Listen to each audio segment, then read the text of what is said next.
Olá, pessoal, tudo bem com vocês?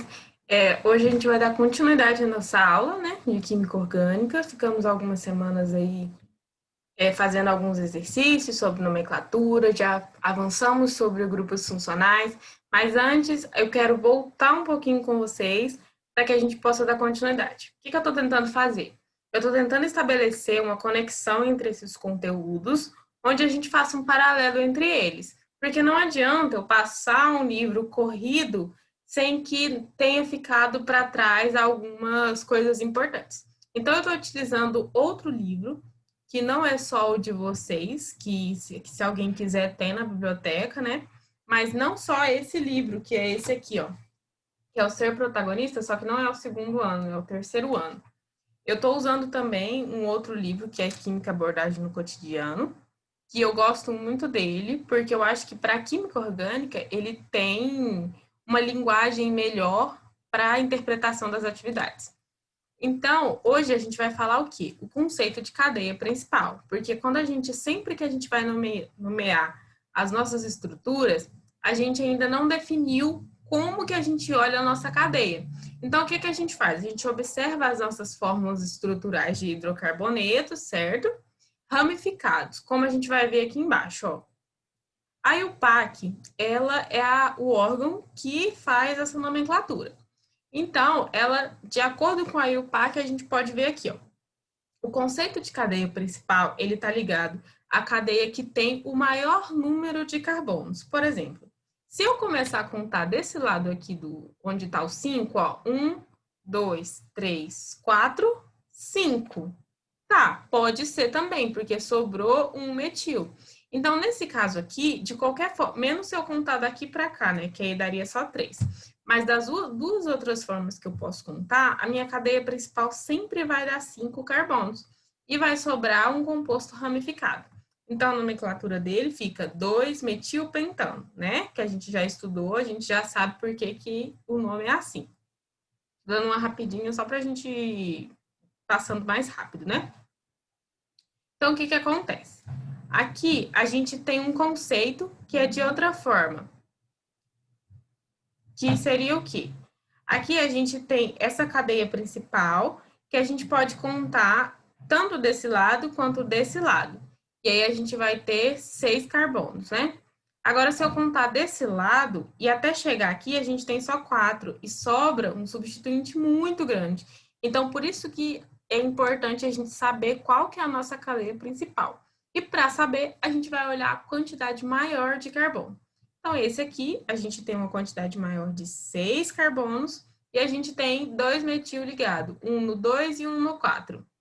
E por que que eu não comecei a contar a cadeia daqui para cá? Tempo? Expirou. Por que que eu não posso contar desse lado para esse? Porque para a gente chegar no composto, no substituinte metil, a gente teria que contar 1, 2, 3. Então, aqui a nomenclatura ficaria errada. 3, 4, 5. Aí teria que ser o 3, 5. Lembra que eu falei que o quanto mais perto da nomenclatura do substituinte é onde a gente precisa contar? Então, por isso que ele conta desse lado de cá. Porque aí ele chega 1, 2 e a gente já tem um metil ligado. E o próximo já é o 4. Então, fica 2, 4, dimetil, porque são 2 metil, hexano, porque é o nome da minha cadeia principal. E a cadeia principal de hidrocarboneto, como eu acabei de dizer, é a maior sequência dos carbonos que tem a ligação dupla ou tripla, né? Então, em caso de duas sequências iguais longas, a principal é a mais ramificada. Isso é muito importante a gente ver, porque às vezes tem uma cadeia que é gigante. Então, para a gente saber como que a gente vai fazer essa nomeação, a gente vai escolher a que tem mais ramificação. E os carbonos que não fazem parte pertencem à ramificação. Então, tudo que não está na sua cadeia principal, ela é ramificação. Então, para dar nome ao hidrocarboneto com ramificação, olha como é que a gente faz, ó. Primeiro, eu acho bom vocês irem anotando, tira o print da tela, pausa o vídeo e vamos lá. Localiza a cadeia principal. Primeira coisa que a gente faz, vai localizar onde ela está. 2, numere os carbonos da cadeia principal. Coloca o número em cada um deles. 3, Então, além de colocar o número, a gente tem duas opções dentro disso, que é, se a cadeia for insaturada, a gente começa pela extremidade que tem a insaturação. O que é isso? Insaturada é se ela tem dupla, tripla ligação. Então, a gente vai começar a contar a partir daquela ligação, da onde está mais perto dessa dupla ou tripla, né, que é a insaturação. E outro ponto é se a cadeia for saturada, a gente começa pela ramificação. Então, isso aqui é muito importante. E aí a gente cai num porém. Se eu tenho os dois na minha cadeia, por exemplo, eu tenho ramificação, mas também tenho insaturação.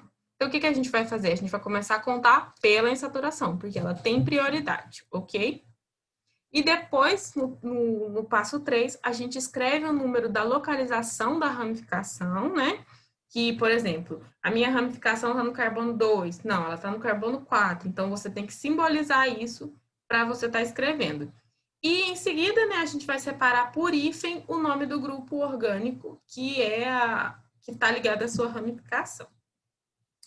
E, por último, a gente vai escrever o nome do hidrocarboneto com a minha cadeia principal, separando o nome da minha ramificação por hífen. Então, aqui a gente tem uma nomenclatura dos hidrocarbonetos com cadeia, que a gente pode ver nesse exemplo aqui, ele é bem clássico, né? Aqui a gente tem, vamos começar por esse aqui, onde eu estou mostrando a setinha, né? Aqui a gente tem uma cadeia que a gente poderia começar tanto desse lado, quanto desse aqui. Mas a gente começou desse, por que a gente começa desse? Porque ele está mais perto da minha ramificação, né? Então, aqui eu tenho a quantidade de carbonos, que são 5. Então, a minha ramificação está ligada no carbono 2. Então, a gente começa 2, e aí vem o nome do metil. Metil, e eles são 5 pentano. Tem gente que costuma errar muito em prova, colocar o quê? Dessa forma aqui, ó. Começar a contar desse outro lado, e aí fica 4-metilpentano. Tá incorreto, porque a gente já aprendeu que a prioridade é a ramificação. Aqui, eu vou pular esse aqui, vocês analisam ele depois, separado, porque ele é bem parecido com o de lá. Agora, vamos olhar esse aqui, que tem essa dupla ligação. Por exemplo, quando a gente for contar, o que a gente faz, né? Ele tem uma insaturação mais próxima da extremidade.